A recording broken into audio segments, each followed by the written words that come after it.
A BA guns-powered Duduo pours the last drops of petrol into a generator right in front of his shop.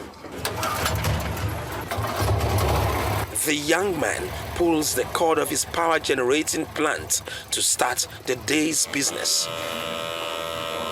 He is a barber in the Biogbolo area of Yenagoa, the Bayelsa state capital.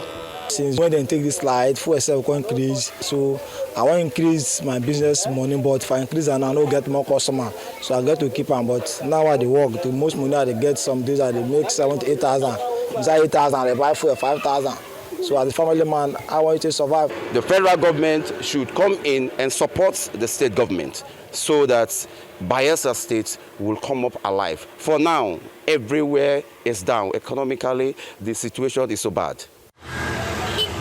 It's exactly 4 months since a power outage occurred in Bayelsa State.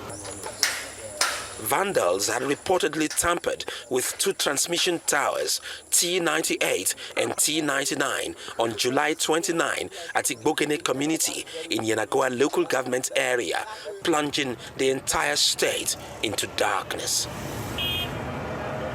We lost 16 towers between Okogbe and Imbiama, and then 3 towers between Igbogene and Netugogbea, in all 19 towers.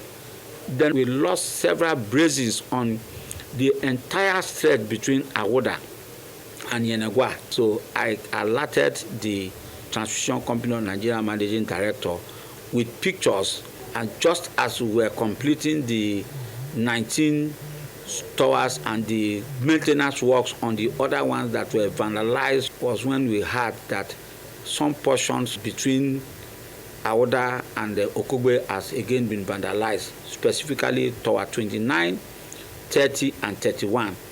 In that one, we clearly observed that it was an act of sabotage to bring attention to the communities around that place. Onyemuche Njoko is in the business of charging mobile phones with gas-fired energy in his shop. He is receiving more patronage as a result of the power situation in the state. Not everybody can afford 1 liter of fuel to charge phone. So that was why people are plenty in pay charge. And sometimes we know they make profit as we want, but we are just charging for people to make sure that their phone is on. So we are calling upon government, may them help us in this Bayelsa. Frozen food. You know, people who have restaurants, people who bring in fish from the coastal area to sell to our people here in the state capital, they have closed their business. And if you close your business, how do you survive? And that is why I would like to call on the federal government, Mr. President, and the TCN to put in more effort to see that power is restored.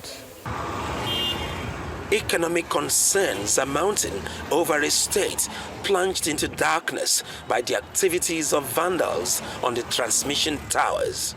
There was power outage in the north for how many states? Just 2 weeks. And the next thing, Mr. President gave a marching order, and as we speak, they have rectified the fault. So what about a state like Bayelsa State, looking at its potentials when it comes to Nigeria as a nation that will be in darkness for 4 whole months plus? I think Mr. President should also give that same order to either the TCM manager or whomever they are to move from their headquarters down to Awoda and then the Miringi Axis to see that Bayelsa State is connected back to the national grid. This same thing happened to the northern part of this country, but it didn't take up to 2 weeks. The TCN, they came to address the matter. It became a national issue. But now Bayelsa here now, up to 5 months, they keep promising us that tomorrow we'll see light. The 6th came, nothing happened. They now promised us on the 14th. On the 14th came, nothing happened. Till now they are not even talking anything about it. I'm not even sure that even this year, at the end of this year, we are going to see light. Worried apparently by months of power outage in Bayelsa, the state government is considering a different power source beyond electricity from the national grid. The other ones that happened in the north was also a similar thing, but power has been restored in the north. But in our state here, there is no electricity. Now we are working with the TCN to restore the national grid, but we are not stopping there. We have now moved beyond that to see how we can have our own independent power supply through the gas turbines. The commitment of the Ediri went beyond just calling people. Resources were deployed. As a matter of fact, one of the contractors, we had to buy all the conductors for the person to go and work. And the people that are working at that place, every day I go to them, they sit down there and we motivate them heavily. If they were paid 50,000 a day, we were paying them about 4 times that amount to ensure that they weather that storm. It's quite unimaginable living without electricity supply for 4 months. And in doing the math, that's no less than 120 days without electricity supply in a 21st century. Now the cry of the people is for Bola Ahmed Tinubu to intervene like he did in the north a month ago when there was power outage for about 2 weeks.